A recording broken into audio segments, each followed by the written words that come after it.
After probing Russia, taxes, and his personal life, the media has another Pulitzer Prize-worthy expose on Donald Trump.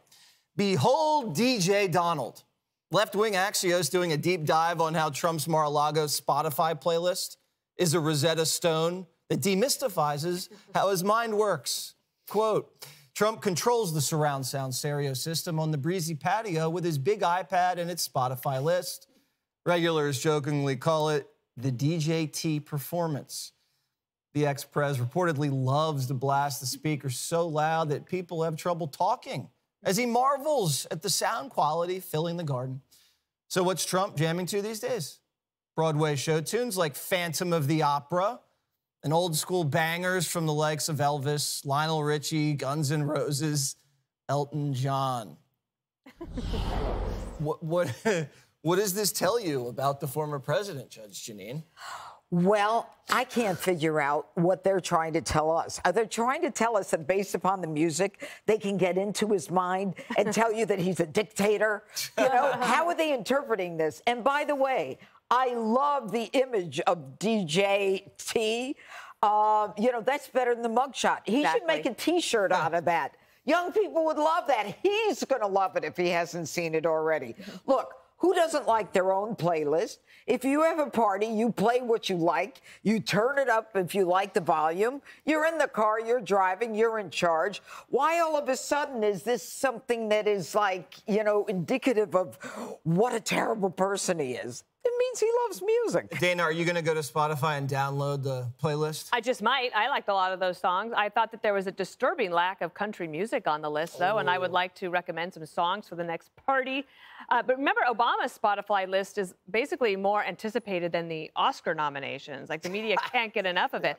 And Axios, I think that it's a kind of a weird piece. I get that. But it also is one of those things that people like to read about this. They want to know like the people who are running for office.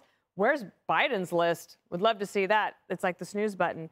The other thing is that the reaction to the Axios list from the left was more telling. They thought that it was normalizing Trump and that Axios shouldn't have done it. Do not normalize. He likes music, Jessica. What are we going to do now? Well, I can't vote for him, just purely based on that. Some of the reaction that I saw on top of the normalization was, this is just so weird. And like regular people who submit pieces could never get them accepted, but because it's the head of the team there, they got to write this piece. And they did connect it to these notions of Trump is basically running the same playbook. That's the argument that they wanted to make. Like, he alone controls the volume and the songs stay the same. And that is what he has been doing thus far. And I think that's a salient point, that his 2024 campaign looks a lot like what the 2020 campaign did in terms of themes that he wants to hit. And even what he was talking about in 2018 and trying to help in the 2022 midterms, which obviously was a huge debacle. And so I think that there are, even though it's silly, there are lessons in there for Democrats that are running against Donald Trump to think about where these greatest hits have failed before and to try to exploit that again to make sure that we can win at the next election. But mostly it's just silly. And I think everyone kind of likes the artists that he likes. Oh, she humanized him, Greg. Oh, how dare you? By the way, you want to know, Joe's listening to Living on a Prayer. Popular song. The band he most identifies with is Grateful Dead. One thing I think we learned, I didn't know that. one of the things I felt I learned from this list is that it's real. Yeah. As opposed to the whole Obama one was always curated.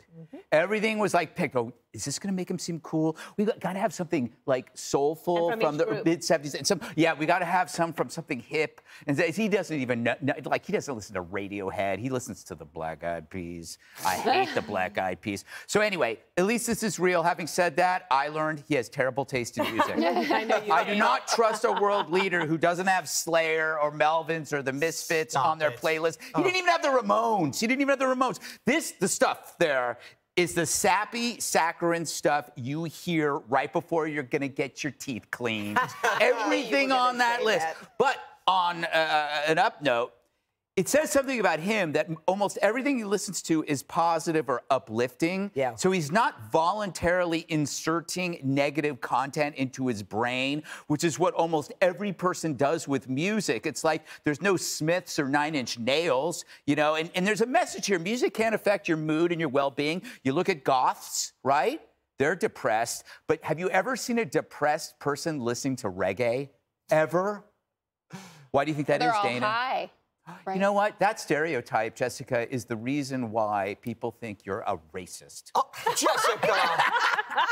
Take it back, Jessica. I demand you apologize to our Jamaican friends. Yes, to everybody in Jamaica, we'd like to issue a formal apology. Not all of you are high. I will apologize for Jessica. That's it. Oh, okay. She's saying some of you are high. Again, we have to apologize. Sorry, Jessica. It's better just maybe you don't speak for the rest of the show.